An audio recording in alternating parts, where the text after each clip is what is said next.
Hello there today. I'm also delighted to introduce you to someone that I have a great deal of admiration for. His name is Gary Lynn Floyd. He is the artist in residence at the Reno Center right now.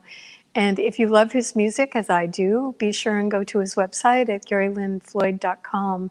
Right now, I'm going to ask him to lead us into this service with one of his wonderful songs. Welcome, Gary. Thank you, Dr. Andrea.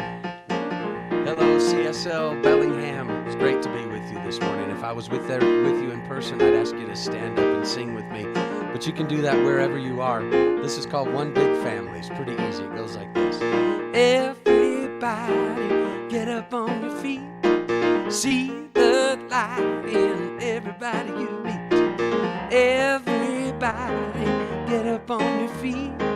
See the light in everybody you meet. Let us be reminded of who we've come to be. We are love, we are one big family. Hey, hey, yeah, yeah. Hey, hey, hey, yeah, yeah. You sing all that again. Everybody, get up on your feet. See the light in everybody you meet. Everybody, get up on your feet. See the light in everybody you meet. Let us be reminded of who we've come to be. We are love, we are one big family. Hey, hey, yeah, yeah. Hey, hey, hey, yeah, yeah. Let us make a joyful sound. Here we stand on holy ground. Let us make a joyful sound. Here we stand on holy ground. Let us make a joyful sound. Hey, hey, hey, hey. Everybody, get up on your feet. See the light in everybody you meet.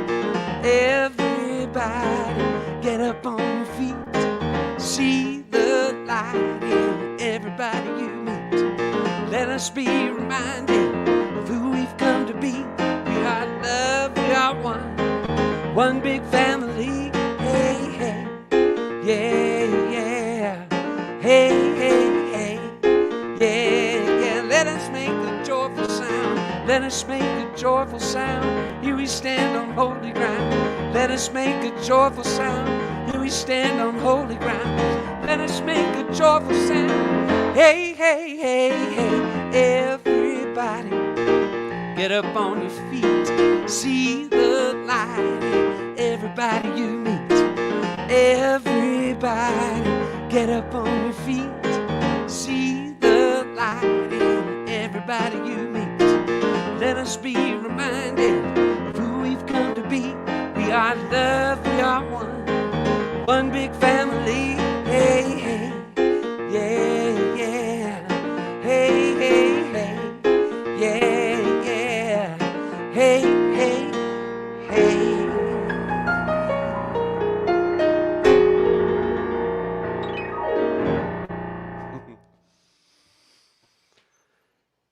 Welcome, friends. Welcome, family. We are all one.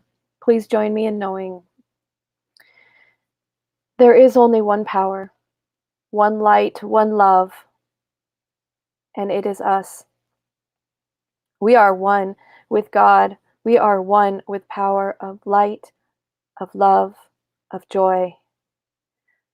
We are standing on holy ground, for it is all God, and we are all God. The power of love and light flows through us. Every fiber of our being is made of love. Every action we take is an action of God and is made with love. Every word we speak is the word of God and is spoken in love. And together we join in love, in joy, in peace. We are a family. We are one, and we are holy. And I am so grateful that we are all here today to celebrate in joy and in life, and to celebrate in love. together, changing the world, one moment, one action, one word at a time,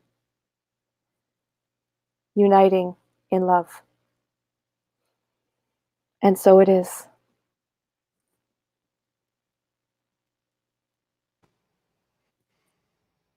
All right, I have a brand new song. I wrote this with my friend Amy Bishop. It's called One Step at a Time. It's another one that's pretty easy to catch on to. So it goes like this. Gonna climb this mountain. I won't stop till I get to the top. One step at a time. No doubt about it. I won't stop till I get to the top. One step at a time. Sing it with me. Gonna climb this mountain. I won't stop till I get to the top. One step at a time. No doubt about it. No doubt about it. I won't stop till I get to the top. One step at a time. Second part, here we go. Leave behind what's weighing me down. Wash away what's holding me back. My heart is falling. Face forward, feet on the ground. Living in this courage I found. The sky is calling. Gonna climb this mountain. I won't stop till I get to the top. One step at a time. No doubt about it. No doubt about it. I won't stop till I get to the top. One step at a time. Sing all that with me again. Gonna climb this mountain. I won't stop till I get to the top. One step at a time. No doubt about it. No doubt about it. I won't stop till I get to the top. One step at a time. Leave behind what's weighing me down. Leave behind what's weighing me down. Wash away what's holding me back. My heart is falling. Face forward, feet on the ground. Living in this courage I found. The sky is calling. Gonna climb this mountain. I won't stop till I get to the top. One step at a time. No doubt about it. I won't stop till I get to the top. One step at a time. One step at a time. One step at a time. One step at a time. One step at a time. Yeah. One step at a time. Yeah.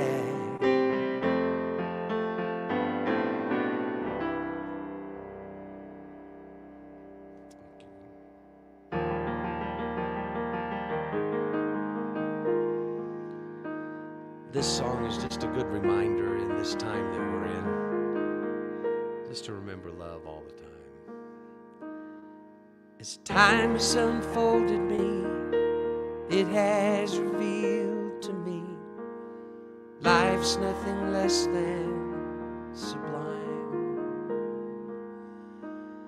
With every thought I make, every last breath I take, may I be gracious and kind.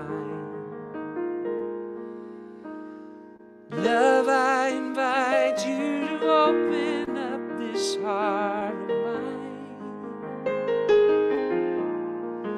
Love, cover me, light any darkness. Love, cover me, right every wrong.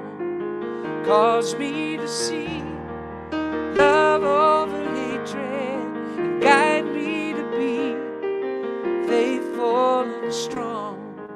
Love, cover me. Love, cover me.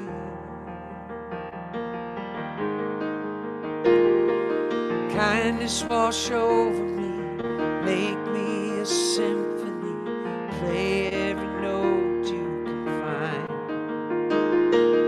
Make me reverberate, gently deactivate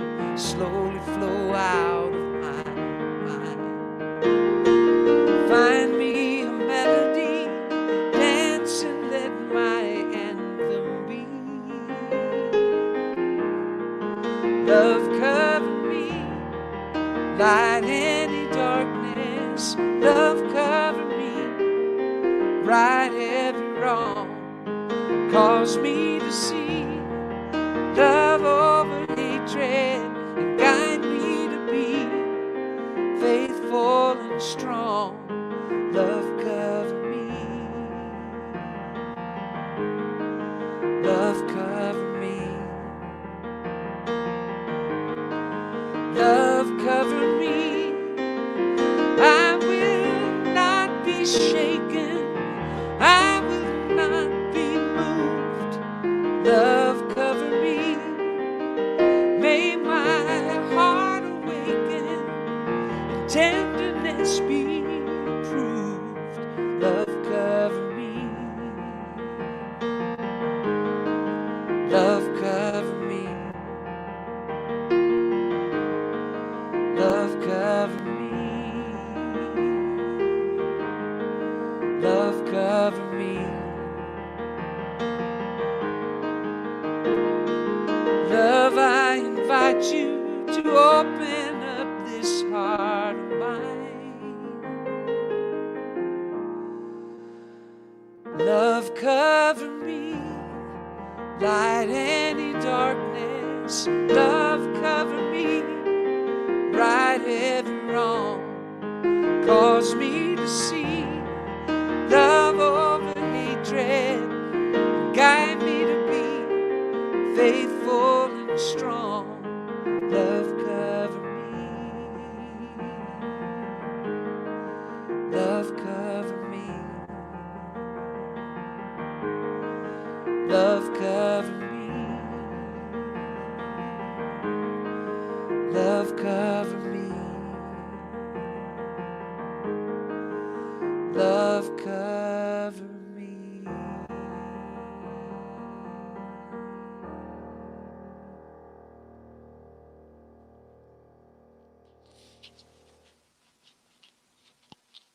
One of my absolute favorite songs, Gary. Thank you. Love Cover Me. And it has to do with what I'm speaking about today. Remember that our yearly theme is who do we choose to be? And certainly in this time, the monthly theme, now is the time, is a bell ringer for me about coming into a place of practicing every spiritual principle I know. And today I wanted to speak to you about one that's critically important to me. It's a guiding light in my own life, and so I wanted to share with you why and what it is. So the topic for today is true generosity. And it goes back to my understanding that spiritually speaking, our world is governed by energy and the vibration that the energy sets up. I mean, if you listen to quantum physicists, you understand that there's all kinds of vibrations going on all the time. And when you apply that spiritually, what you understand is something that the science of mind philosophy is really wonderful at delineating, which is that, our thoughts, which carry an energetic and a vibration, joined with our feelings, which have a vibrational pattern as well, open up the world in certain ways or close it down. And the energy that these thoughts and feelings that are joined together create is often tangible. You can feel that energy when you walk into a room where a whole bunch of people are thinking and feeling alike, either positively, if you have a room listening to Gary Lynn Floyd and up on their feet and dancing to his music and having their souls opened by the beauty of his words, you feel one vibrational energy. If you're in a rally where there's a lot of hate and a lot of divisiveness going on, and there's a lot of thought about us and them, you have a completely different vibrational energy pattern going on. And we are all almost like a radio station receiver. We receive that energy and it affects us. And this is the good news and the bad news about the spiritual path, is that these vibrational energies have a deep impact on us. So for us in this philosophy, we use this understanding to begin to consciously and mindfully become aware of the energies that not only are we habitually giving out, but that we also habitually expose ourselves to. And when we discover habits of giving out or exposure that are negative or discordant energies, then we begin on the spiritual path to work to change those exchanges. And so I want to talk first about how we work with negative energies that we expose ourselves to. Sometimes we feel like we don't have any choice. And I want to talk especially to those of you who are in perhaps a toxic relationship or a toxic work environment. And you may feel powerless to shift the energy of the vibrational patterns that are going on there. And yet the truth of the matter is that the point of power for all of us as sacred humans is within. And in our philosophy, we're deeply aware that as we harmonize our energy and our vibration, we begin to attract to us a like vibration, and vibrational energies that don't match simply begin to move, they change. And either they're just not around, which can be a blessing, or we actually invite those energetic patterns to rise up to the level that we're emanating from. And so Ernest Holmes, the founder of our philosophy, famously said, to experience love, we have to become the love of the world. And that means really tying in, tuning in, being part of a vast, unbounded love that is available all the time, and really generating that awareness and that feeling in ourselves as we enter a workplace or as we are in a relationship. This is true of families as well, no matter what the familial pattern may be of dysfunction. The truth of the matter is that when one individual is lifted up by the energetic flow of their own mind and heart, often it's an invitation for the whole family to readjust themselves to a different vibrational pattern. I will admit that familial patterns are probably the most stubborn to shift, but it doesn't mean they can't. And it certainly takes some place to start. And so why not us? Why not now? And then, of course, there's toxins in the world. And I was particularly made aware of toxins and the vibrational energy that they emit when I began to walk a spiritual path with the Zen master Thich Nhat Hanh. One of the things he's been famous for is updating standard Buddhist teachings for now, for the people of now in the 21st century. And so a very, very, very ancient part of Buddhism is called the 5 precepts. And these are the Buddha basically laid down 5 things not to do or to do in order to live a spiritual life that will lead to freedom. So Thich Nhat Hanh updated those to the now. So the 5th precept used to read something like, do not consume alcohol. Okay, and that was it. But of course, in the 21st century, we have a lot of other toxins. So let me read you part of the 5th mindfulness training, the 5th precept, as it reads now. I will practice looking deeply at how I consume. I am determined not to gamble, use alcohol, drugs, or any other toxins, such as certain websites, electronic games, TV programs, films, magazines, books, and conversations. Oh, that's a pretty broad description of toxins that we might be exposing ourselves to. And why is that important? Why that's important is that what the Buddha knew, that what Ernest Holmes knew, what you know and what I know, is that these negative energies that flow through certain things, if we expose ourselves to them on a routine basis, a regular basis, it begins to affect our ability to be a light in the world. It begins to darken us. It really begins to affect our energetic field, our vibrational field. And all you have to do is experiment with that for a little bit and you'll find out. So I'm speaking to those of you especially who perhaps have been exposing yourself overly to the toxins of certain websites, TV programs, radio, and conversations that are not necessarily tuned to the highest vibration we can reach in our lives. I'm being careful how I put this, because I've certainly had people say, but if you don't watch the news, then you won't know what's going on. And you know what? Actually, that's not true. A long time ago, Henry David Thoreau said, while he was getting ready to move to Walden, he said, you know, bad news will find you. You don't need to go looking for it. And I have certainly found that to be true as well. So paying attention, really beginning to look at what we're exposing ourselves to and how it might be affecting us, is deeply important on the spiritual path. Because in order for us to be lights in the world, to be illumined within ourselves, to walk forward with hope and joy and peace and understanding and compassion, that's part of what we need to be attending to. Which leads me to the next part about what we're giving out. And I heard a really powerful story, maybe you've heard it, about Nelson Mandela recently. It was a story that I had not heard. And it kind of illustrates where I'm going with this. It's a little bit of a tough story, which, you know, if you know his journey, you know it was a little bit of a tough life. So, as you know, Nelson Mandela spent decades in a prison, essentially because he was a man of color and was working toward equity. And so he was placed on an island for decades under torturous, and I mean that literally torturous conditions. And, you know, he famously has said, you know, the day the door opened to my freedom, I realized that if I carried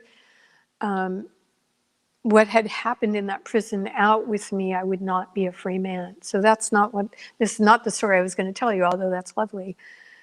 But it's after he walked out into his freedom, left behind any resentment, grudges, or any of that, and was elected the first man of color as president of South Africa. And he and his security guards were having lunch at a restaurant. And they had ordered their food and they were waiting for it to be delivered when Mandela looked across the room and saw a man that he recognized there and asked his security guards to go and invite that man to come join them for lunch. Well, what are you going to do when the president of South Africa invites you to come and eat with him at lunch? So the man came, but he was obviously deeply uncomfortable, or there was something wrong. The security guards thought perhaps he was sick, because when the food was delivered, his hand trembled so much that he had difficulty eating his lunch. And he sat very quietly while Mandela and his guards exchanged conversation. And as soon as he had finished his lunch, he excused himself and left. And the guards turned to Mandela and said, "Was he sick? Do you know him?" And he said, "Oh, I know him. He was one of the jailers in the prison where I was tortured. And he in particular was particularly difficult for me. One day when I had endured hours of torture, as I was being led back to my cell, I asked for a cup of water. And he said, "I'll give you water." And when I was placed in my cell, he peed on my head. That's that man. And he went on to say, I'm sure that why he was trembling was he expected some form of revenge. But people have to be taught to hate, and I am not one that will go there. And that story to me is very poignant and also very powerful for the topic that I'm speaking of, because to me, that is an example of true generosity. A generosity of spirit that holds no grudges, that has no attachments, that simply is grounded in the power of the self, the cultivated self. And I had another experience yesterday of this same kind of thing in a different fashion. So yesterday, we decided that we would have our annual event. Now, we've had harvest dinners for as long as I've been here, and it's been a time for us to gather socially and spiritually to enjoy a meal together and dancing together. And it's always been an event where many, many, many different people come and volunteer their efforts. So we have wonderful volunteer cooks that come and prepare. We have incredible hosts and hostesses who bring all the silverware and the plates and make a decoration on the table. We have waiters and waitresses that volunteer their time from the community. We have music that's put together on a playlist by people here in the community, et cetera, et cetera. It goes on and on and on. And we weren't going to have one this year because we can't gather. But I realized that it was a really important, energetic experience for all of us to have that kind of gifting happening. And so we decided to have harvest dinner hoedown takeout style. And so we had a marvelous vegan cook who volunteered to do all the cooking for meals. We had a setup crew who came and set up the tents and the tables and made sure we had power. We had our wonderful sound technician come and set up speakers and soundboard and play music. We had wonderful volunteers in the parking lot directing traffic. There were those of us who were making up the takeout meals as people drove up and waving and saying hi and high five and dancing, and people would get out of their cars and dance and physically distant, be able to talk to one another. It was really a wonderful event. It was a wonderful event. But what was behind all of that, and I forgot to say that for days before, people had come here and cleaned up the grounds. We have 7 beautiful acres, and people came and weeded and pruned and blew off the sidewalks and weed whacked and cleaned things and did all sorts of things to prepare for this 2-hour window of people driving up and getting their meals. And in this discussion that I'm having with you about energy and vibration, what happened was that this incredible, generous spirit of love and connection and outreach was present. And it built and built and built until the day came and people drove through. And it was wondrous. It was wondrous for the people who encountered it, because that kind of vibration, that energy of love and generosity and gifting, fully in service to the people that were going to be coming, is, I don't know if you've experienced it, but I experience it a lot, and it's sparkly, it's happy, it's up in the vibrational fields of things, and it's magical on an energetic level. It lifts everyone. And so we had our own real experience of true generosity here at our center. So the reason I'm bringing this to you is because we are in a countdown in the United States for our elections, which have been troubled by energies that are not of the highest. And it's easy to get sucked in to that kind of lower vibrational state and to become fearful or angry or resentful or you name it. And now, my friends, is the time when we need to be paying attention to our thoughts and our feelings and how they're joined together and what kind of vibrational energy we're putting out into the world. Because like draws to like. Simple as that. The energies we put out draw to us like energy. It's just a rule. It's called the law of mental equivalence. And so I'm going to end my time with you by encouraging all of us to, as in many ways possible, offer our generous spirits, our spirit of love and service out into the world at this time. Do what you can in the realms that you inhabit to give freely and to give without attachment, to give your time and your love. And I brought a quote by Sue Zorman, that famous financial advisor. So she's used to giving people advice on what to do with the energy of money. But here she is saying this: true generosity is an offering, given freely and out of pure love. No strings attached, no expectations, and time and love are the most valuable possessions you can share. So these are the things I'm encouraging you to share, and I brought you a poem to close, and then we'll have one more lovely song after the announcements from Gary Lynn Floyd before we let him go back to meet his new puppy. So this is a poem you may have heard of. It's by Judith Hill, and it's called Wage Peace. And listen to the energy in this poem, to the vibration. Wage peace with your breath. Breathe in firemen and rubble. Breathe out whole buildings and flocks of red-winged blackbirds.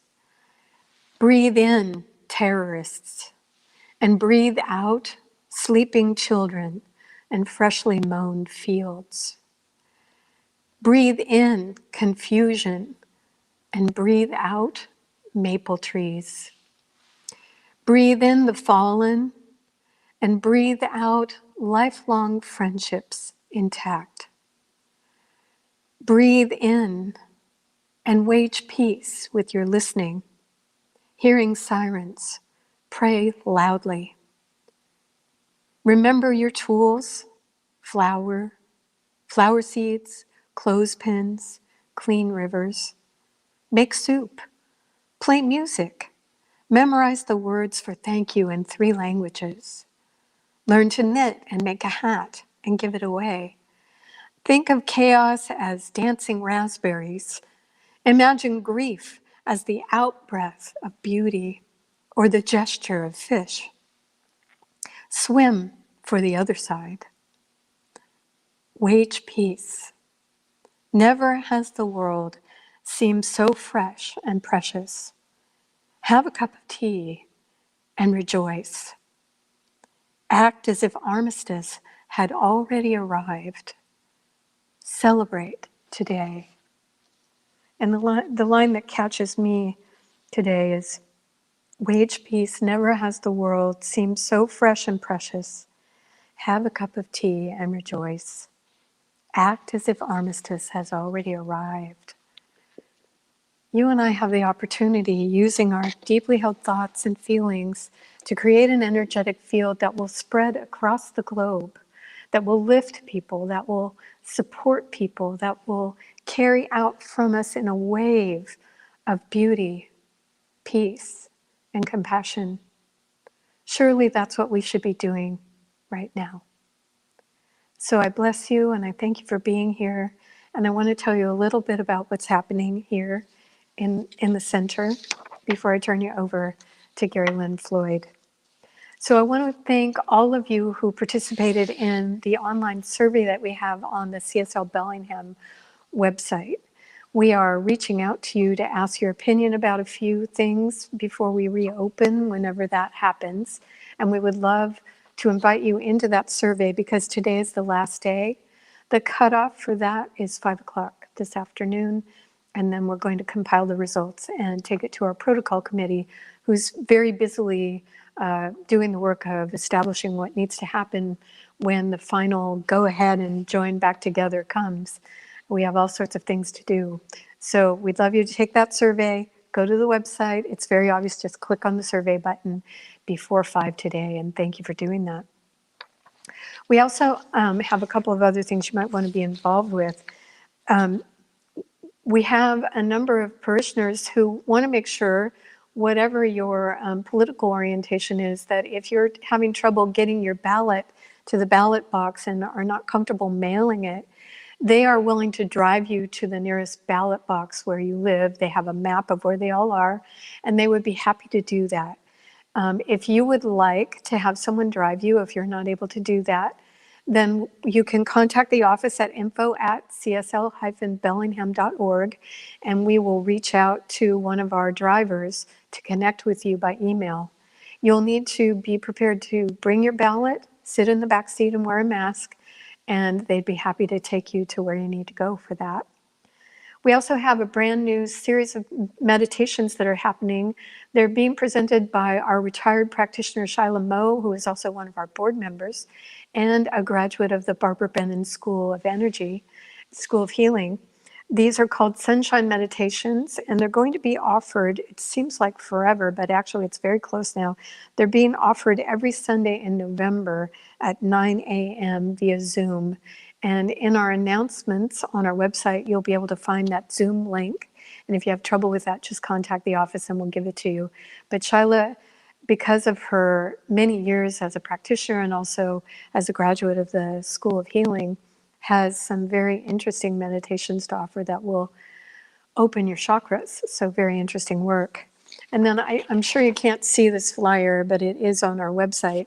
I was invited along with a clergy colleague of mine to come to speak about our journey as faith leaders, encouraging our communities and our congregations in understanding about climate change and activating all of us in working toward sustainability and regeneration. So I've been invited to speak, and it is on October 26th, which is a Monday at 6:30 p.m. It is a Zoom meeting, and you can look on the website to find the email to email the person who will send you that link. But I'd love you to come and be a part of that discussion. It's not only me and Reverend Paul Bechtel speaking about our climate awareness, but it's also an opportunity to go into breakout rooms and talk with other people who are concerned about this issue. It kind of got submerged, no pun intended, sorry, by the pandemic. And now it is reemerging as an opportunity for us to really re-engage ourselves with climate change and what we can do to make a difference using our vibrational energies as well as some pragmatic tools. So I hope you'll come for that. Don't forget the practitioners Monday through Friday offer an incredible opportunity for morning prayer at 7 a.m. It's a Zoom as well. We'd love to have you join us. There's now about 10 or 12 regular people who come every morning. We'd love you to be a part of it. And I think that's really it, except to thank everybody who, with true generosity, went into service yesterday to make the Harvest Dinner such a smashing success. We sold 72 dinners, had a lovely time, and we were energetically boosted. All right, I'm going to turn you over to Gary Lynn Floyd. I hope you enjoy him as much as I do. Don't forget to visit his website, GaryLynnFloyd.com. Thank you, Gary. Thank you so much, Dr. Andrea, and thank you for the invitation to join you all this morning. That was really inspiring. I love that talk. So I would like to just leave you with this blessing from my heart to yours until we can meet again in person. Love be with you, peace enfold you, spirit lift you, breathe it in. Truth come through you, may good flow to you, and let joy renew you till we meet again. Love be with you. Ooh, love be with you. All together, hand in hand, we see the light, we take a stand, and we are changing. A whole new life for you and me. Take your past and set it free. Share this blessing. Love be with you, peace enfold you, spirit lift you, breathe it in. Truth come through you, may good flow to you, and let joy renew you till we meet again. Love be with you. Ooh, love be with you. Ooh, love be with you. Ooh, love be with you. Ooh, love be with you. Love you. Thanks.